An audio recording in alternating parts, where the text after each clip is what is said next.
প্ৰতিবাদটো কৰিব লাগিব। বিজেপি চৰকাৰ যেতিয়াৰ পৰা ভাৰতবৰ্ষত তথা অসমত তেওঁলোকে ক্ষমতা দখল কৰিছে, ক্ষমতা দখল কৰাৰ পিছতে ভাৰতবৰ্ষৰ যে মুছলমানসকল তেওঁলোকক মুছলমান বুলি ভবা নাই, তেওঁলোকক এটা পনীয়া সামগ্ৰী বুলি ভাবি আছে। আচলতে অসমত যে কি চৰকাৰ চলিছে এইটো ধৰিব পৰা নাই। হিটলাৰটো নাই, কিন্তু হিটলাৰ শাসন চলিছে, জংগৰ ৰাজ চলিছে।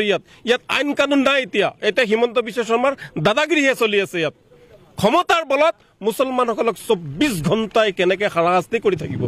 আমিও কওঁ কোনো বিদেশী, বাংলাদেশী, পাকিস্তানী কোনো থাকিব নালাগে, কিন্তু এইটো নিয়ম নহয় যে ৰাতি 12 বজাত গৈ কাৰোবাক হেণ্ডকাফ লগাই তুলি আনিব।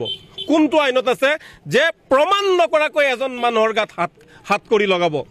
আমি যিসকল আৰক্ষীয়ে ৰাতি 12 বজাত গৈ হেণ্ডকাফ লগাইছে তেওঁলোকৰ বিৰুদ্ধে আমি উচ্চ ন্যায়ালয়ৰ দ্বাৰস্থ হ'ম। প্ৰয়োজনত আমি উচ্চতম ন্যায়ালয়ৰ দ্বাৰস্থ হ'বলৈ আমি বাধ্য হ'ম। মহামান্য বিচাৰকেহে বিচাৰ কৰিব, আৰু কি কোন বিচাৰ কৰিবলৈ? কোনেও নহয়। গতিকে ইয়াৰ বিৰুদ্ধে তীব্ৰ গণতান্ত্ৰিক আন্দোলন হ'ব। মানুহক যদি হাৰাশাস্তি কৰে মানুহ ৰাজপথত আহিবই, আৰু ইয়াতকৈ প্ৰবল গণতান্ত্ৰিক আন্দোলন গঢ়ি তোলা হ'ব। মুছলমানসকল কি ভাৰতৰ মানুহ নহয় নেকি? হিমন্ত বিশ্ব শৰ্মাৰ যিমান অধিকাৰ আছে, প্ৰধানমন্ত্ৰী নৰেন্দ্ৰ মোদী ডাঙৰীয়াৰ যিমান অধিকাৰ আছে, ভাৰতবৰ্ষৰ প্ৰতিটো জাতি জনগোষ্ঠীৰ লোকৰ লগতে মুছলমানসকলৰ অধিকাৰ আছে।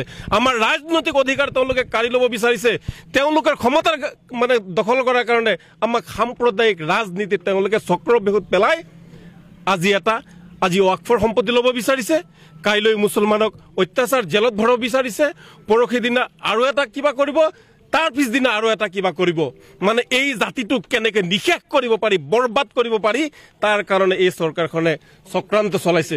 গতিকে মই আপোনালোকৰ জৰিয়তে এটাই অনুৰোধ জনাওঁ যে আমাক মানুহ হিচাপে জীয়াই থাকিব দিয়ক। আমিও সংবিধানৰ নীতিৰ আধাৰত আমিও জীয়াই থাকিব বিচাৰোঁ।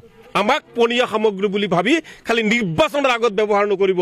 আৰু যদি আমাক সঁচাকৈ বেয়া বুলি ভাবিছে আমাক গুলিয়াই মাৰক না, আমি বুকু পাতি দিওঁ, আমাক গুলিয়াই মাৰক।